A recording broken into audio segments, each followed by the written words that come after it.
Yo, what is going on, guys? Welcome back to another video. So now that it has been over 2 weeks since the 2025 NHL draft, I've really let it digest and take it in.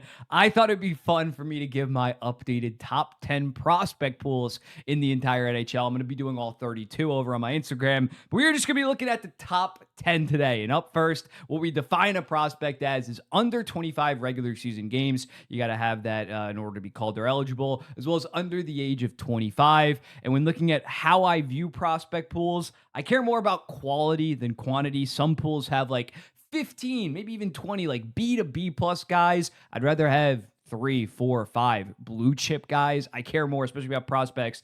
They're already a long shot once you get out of the blue chip guys. So I care more about the high end guys. And how we're going to be doing this is I'm going to throw up their top 10s, because really, like, when it comes to prospect pools, the only guys that are going to be seriously making an impact at the NHL are the guys within the top 10 of your prospect pool. So I'm going to have it to the side of me and we're just going to go through it.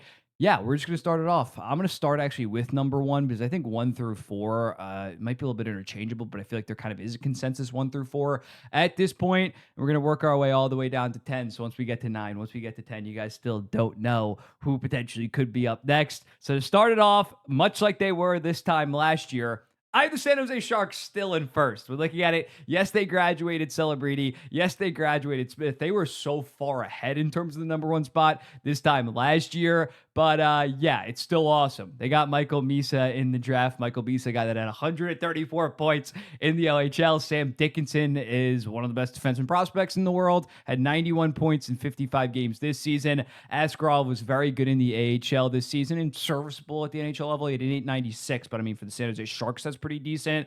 Chernyshov had 55 points in 23 games playing with Michael Misa. So that duo is going to stick together, as well as very good Russian numbers the year prior. Quinton Musty has been about just under 2 points per game the last 2 seasons in the OHL, and he's their 5th best guy. Cagnani had 90 points in 65 games last year in the OHL. This season, 52 points in 64 games in the AHL. Ravensburger was viewed as the consensus best goalie in this draft for the most part, and they picked him up.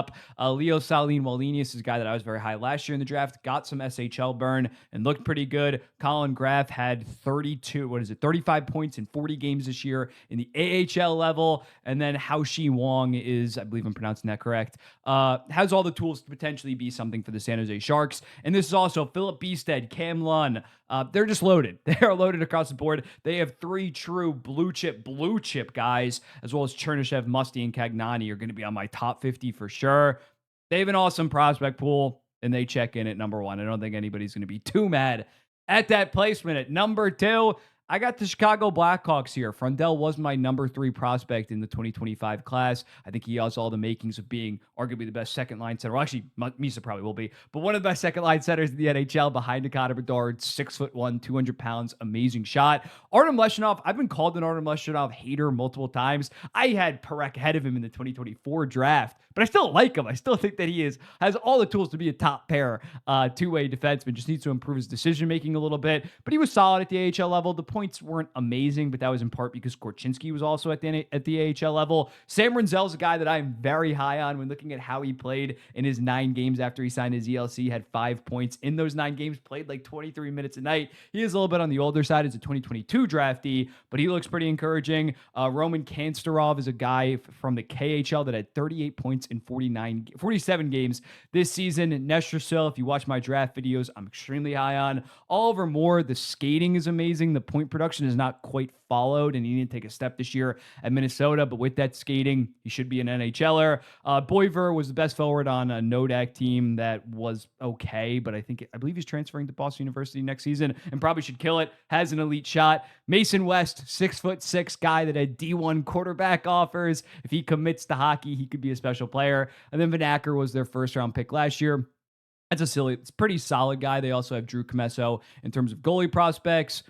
A very good prospect pool. 1 through 9, in my opinion, is very, very impressive. Then it begins to fall off a little bit, but they check in at number 2. You got 2 elite defensemen. You got a shit ton of forwards. I didn't talk about Lourdes. Lourdes had 71 goals this season. He was insane in the OHL, and as a result, They're my number 2 prospect pool. At number 3, I got Detroit Red Wings. I'm also called the Detroit Red Wings hater, but I really like their prospect pool right now when looking at ASP as that potential true number 1 offensive defenseman, top power play guy. Well, he technically be behind Sider, but their number 1 offensive guy, considering how good he's been over in Sweden, 29 points in 46 games this season. I'm extremely high on Carter Bear. I understand maybe having Detroit lower if you're not as high on Carter Bear. He was my number 7 prospect in the class of 2025. Augustine and Kosa are without a doubt probably the best goalie prospect duo in the entire NHL. Augustine, another very solid season at Michigan State. Kosa had a 9-11 in the AHL this year as a starter. Buchnikov, also a guy that you maybe are very high on, maybe you're not as much because he is kind of undersized,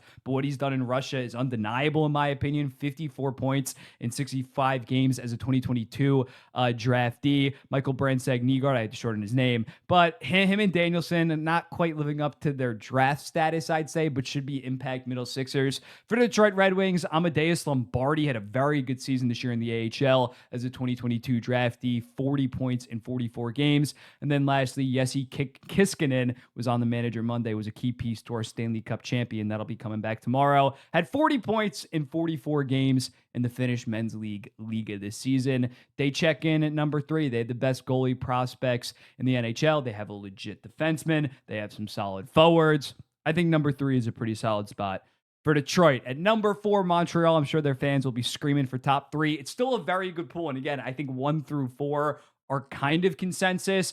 They did graduate Hudson. They did graduate Joshua. They did trade Malu, as well as trading their 2 first-round picks. I'm sure if they picked those guys, and if they got Eklund and they got HSID, they'd probably be number 1, but they're not right now. Ivan Demidov obviously leads the pack. He is the best. I'm not spoiling my top 50, but to spoil a little bit, he is my number 1 prospect in the NHL, considering what he did in the KHL, and he looked pretty solid at the NHL level. I think we saw enough to know that his high IQ creativity is going to translate to the NHL. Jacob Fowler had a 940 this season for Boston College, as well as being pretty solid once he signed his ELC for Laval. Michael Hage has the makings of a second-line center. Michigan was a little bit underwhelming this season, but he was still like point per game. And this season, they're bringing in some talent, and he might potentially be in the Hobie Baker conversation. Reinbacher is another guy where the variance might be there in terms of what you think of him, considering he's missed so many goddamn games. When he plays, he looks like he can be a damn good top 4 defenseman down the line, and especially now that Noah Dobson is there, he's not going to be relied on to be this top pair stud. But yeah, I think he's only played 69 pro games the last 2 seasons. It's a little bit concerning with those knees, but still a very good prospect. Still a top 50 guy, no doubt for me. Jacob Dobish had a solid run for the Montreal Canadiens during the regular season this year, in part helped them make the Stanley Cup playoffs. Owen Beck has the makings of a potential third-line center down the line. It does kind of fall off after that top 4. Zorofsky's a guy that they traded up, I believe, like the 41st and 49th overall picks to select him at 34th overall, so they clearly love him. He had 50 points in 45 MHL games, Russian juniors. Oliver Kapanen's a very interesting prospect. He had 35 points in 36 games this year in the SHL. Pretty damn good, as well as Florian Jekai being very productive in the AHL, especially goal scoring wise, 24 goals, 35 points in 69 games. And like his brother is a physical menace, he's probably going to be in their bottom 6 in like 2 to 3 years, just wreaking havoc. And Philip Meshar didn't quite develop, still maybe potentially could be something. But yeah, Montreal still has a damn good prospect pool, just not quite as good because they didn't have a first round pick this year, and they graduated one of the best defenseman prospects that had a historic season. Next up, the real list starts with Utah at number 5. Desnoyers gives them that blue chip forward, and TJ Ginla's arguably a blue chip forward, but Caleb Desnoyers should be that ideal, bigger two-way guy behind a Logan Cooley that they badly need going forward. TJ Ginla had some injuries this season, but still has all the makings of a top 6 winger and kind of like a Swiss Army knife type with a good shot as well as physicality that he can bring to the table. You got the 2 big defensemen, Lamoureux and Simashev. Not sure if they have the offensive components to turn into elite top pair guys, but physical defensive demons. Danil Boot, bigger guy as well, 6'5", 6'6". Armstrong drafts his big ass dudes, and Boot was pretty productive this year in the KHL in his draft year +2. Michael Harbaugh had a 914 last year and a 924 this year at UMass, as well as being very good at the World Juniors for Czechia. He's kind of in that like 4 through 8 range in terms of goalie prospects in the NHL. Cole Beaudoin, solid season this year in his draft year, +1. And then 8 through 10 isn't really anything too special, but like maybe those guys turn into NHLers. The Utah Mammoth at number 5. Number 6, oh, look at that pick. Go watch the podcast when I interviewed Cole Hudson. But yeah, Washington. I'm very high on Washington, which I don't like to say as a Metro Division fan. But yeah, this top 7 could go toe-to-toe with anybody's top 7, in my opinion. Ryan Leonard, when looking at him, 8th overall in 2023, amazing draft year, +1. Did fall off a little bit in production, but the goal scoring was really impressive last season. I believe he led all of college hockey in goals per game. The way that he plays hockey, the physicality, the pace, the motor, it's going to translate to the NHL level, even if it didn't show up on the score sheet when he got the call up. It was in part because Washington already had their top 6 kind of set in stone. He walked on a playoff team that wasn't going to give him 18, 19 minutes a night right off rip. I have no concerns over him long term. Cole Hudson, much like his brother, killed it at Boston University after falling in the second round, mainly because of his height. Yeah, this guy had 48 points in 39 games. Looks like a potential successor to John Carlson as their number 1 offensive defenseman on the team, top power play kind of guy. Andrew Crystal had 132 points in 57 games this season. Yes, he is a little bit undersized, but I trust, as well as not being that good of a skater, but I trust Washington's development to turn him into a skater. They're the best developing team in the entire NHL. Ilya Protas, monster season as well, 124 points in 61 games alongside Liam Greentree.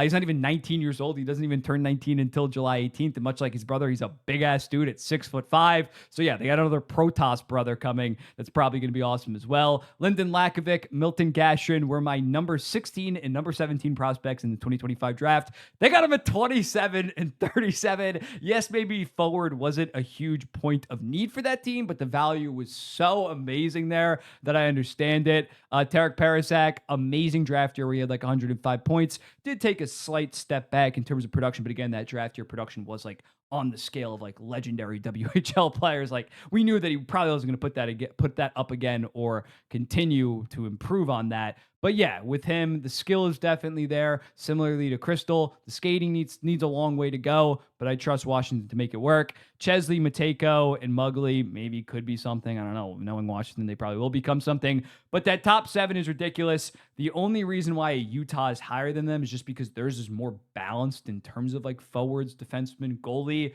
Versus Washington, it's 1 defenseman, 6 forwards. So like it's not the most balanced of all time. But it's great. It is absolutely great, especially when you look at where they drafted these guys. Obviously, they've had there's only one top 15 pick there.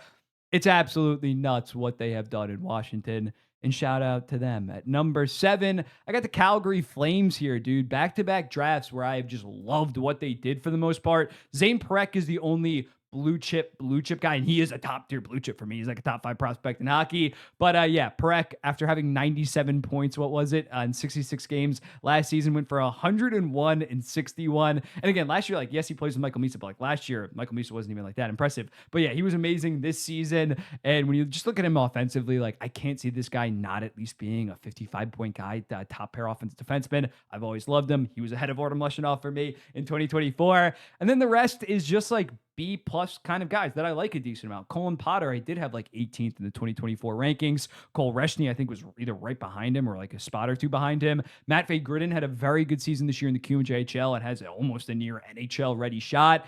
Hunter Brustevich, very solid this year in the AHL after last year having 92 points in the OHL as a defenseman, good puck-moving defenseman. Jacob Battaglia was a second-round pick last year that went for like 90 points this year in the OHL. Henry Muse as well in the 3rd round last year. Made no sense why he fell there. 82 points in 68 games. That just does everything at an above average to good level. Sam Hanzik, not looking too great, but given his size, he was okay at the AHL level. I just see him at least being a bottom 6 forward. He has a higher floor than maybe some of the other guys that they have. Suniev from the Toffoli deal, funny enough, the 3rd round pick that they got there. Suniev had 25 points in 36 games at UMass last year. This year, 38 and 35, has a pretty damn good shot. And Etienne Morin, very solid QMJHL defenseman that continues to develop, was on Moncton this season with Caleb Desnoyers and helped lead them to a QMJHL title. Yeah, even though they did lose Dustin Wolf, who was like the top goalie prospect in the entire NHL, this prospect pool just continues to get better. They have that one blue chip in Zane Parekh. Yes, I talked about wanting more so quality than quantity, but even these guys are still quality, even though if they're not like A minus, A blue chip kind of guys. Potter, Reshny, Gridden all have potential top six abilities, as well as the fact I didn't even mention Andrew Basha, Luke Misa, Jeremy Poirier, Theo Stocksilius. Like they keep on going with this prospect pool, and hopefully a couple of these guys hit, and they could really be special. And Zane Parekh for me is a top 5 prospect in hockey. So yeah, I think you got to respect the Flames and definitely have them top 10, probably closer to top 8 like I do. Next up, this one's probably going to get some hate. I have my New York Islanders at number 8. Matthew Schaefer, he's just a top 3 prospect in hockey. I think we can all agree on that. It's him, Misa, Demidov in some kind of order, but it needs to be those 3. So they have that true blue chip kind of guy. Victor Eklund, you can check the tapes. I'm not biased. I had him number 9 in my 2025 rankings. Not like I had him like 18th, and now I'm like, oh, he's the best thing ever. Love Victor Eklund. I think he's going to translate to the NHL, considering he's playing against grown men in Sweden and was highly productive. And he's only like 5'11". He's not 5'9" or something like that. Like the height is not a concern. He doesn't play like he's even 5'11". He plays like he's 6'2". Cal Ritchie, very cerebral playmaker, great passer. Frank Sorvalli always compares him to Patrice Bergeron. I'm like, you go, Frank. You keep on spreading the propaganda. But yeah, he's a top 50 prospect for sure. Cole Eiserman, are there some concerns about the rest of his game? Yes. Is the shot insane? Yes. I'd bet on the shot. I'd bet on the hardest thing to do in the NHL, which is to score goals. Kashan Aitchison, not going to act like he's going to be this amazing top 50 defenseman in the entire NHL, legit top pair guy, but the ideal second pair two-way, but more so defensive, physical wrecking ball. So I like him a decent amount. He was 14th on my 2025 board. Shabanov, you could maybe say I'm cheating because he's 24 years old and he's been playing pro hockey in Russia for a while, but he's under 25 years old. So I think that counts. He's 24. And considering he was above a point per game this year in Russia, I'm not as bullish as maybe some Islanders fans because he is only 5'8". It could potentially not work out. It could be Nikita Gusev kind of result, but the potential is definitely there. Marcus Gidloff had like a 9.10 this season in the SHL, 6'6" Swedish goalie in his draft year, +1. Danny Nelson has been decently productive on Notre Dame, bad Notre Dame teams, as well as being very good at the World Juniors this year for Team USA. Still has like third line potential. I'm not acting like he's gonna be an impact top 6 forward. Danil Prokhorov was very fun at the Dev Camp games for the New York Islanders. 6'5", high motor, psychopath. Apparently, he was chirping Islanders, his own teammates, his own Dev Camp teammates. I'm excited. He's definitely going to be a hit or a complete miss kind of guy, but seems like a beast. And then Dmitry Gamzin to finish it off. When looking at it, Russian goalie this season that had a 9.24 on a CSK Moscow. So that's pretty impressive. They have 2 pretty damn good goalies. And I think the New York Islanders at number 8 is respectable. They have that true blue chip guy. 2 through 4 could be special, high impact top 6 forwards. 5 through 10, pretty solid players as well. I think the New York Islanders check in at number 8. At number 9, the Seattle Kraken, although they did not go with a defenseman like I wanted them to at 8th overall, they still went with Jake O'Brien, who's a very good prospect. They have the best U24 centers in the NHL on top of Shane Wright, on top of Matty Beniers. But yeah, Berkeley Cannon this year took another step in terms of production once he especially started playing with Andrew Crystal. But Berkeley Cannon, I love him so much. Great skater, amazing in transition. O'Brien, amazing IQ and vision. Nicholas Coco, legend from the World Juniors, was very good this year in the AHL as well. He had a 9.11 and a 9.21, or he had 9.13 in 33 AHL games, as well as a 9.21, a 2022 draftee, so already making an impact. In the AHL, Carson Rakoff, the last 2 seasons, hyper productive in the OHL, could be an impact offensive middle sixer. Yanni Neiman, 44 points in 56 games this year in the AHL after dominating Liga prior. He was like point per game last season as a 2022 pick. Furcus was the CHL Player of the Year last year. Did struggle a little bit at the AHL level. Edward Chalet wasn't as high on that pick, but he could potentially end up something. Fiddler, they got at 36th overall. I had him in like the 18 to 26 range as a 6'4" right-handed defenseman. You did not expect a guy like him to fall that much. Nathan Villeneuve, 70 points in 57 games as 2024 second round pick. Pretty impressive. And Ty Nelson was a 2022 third round pick that was nearly half a point per game at the AHL level. I want to see more defensemen within this prospect pool, but there are some two high end forwards near blue chip guys. I'd say Cadden's a blue chip for sure.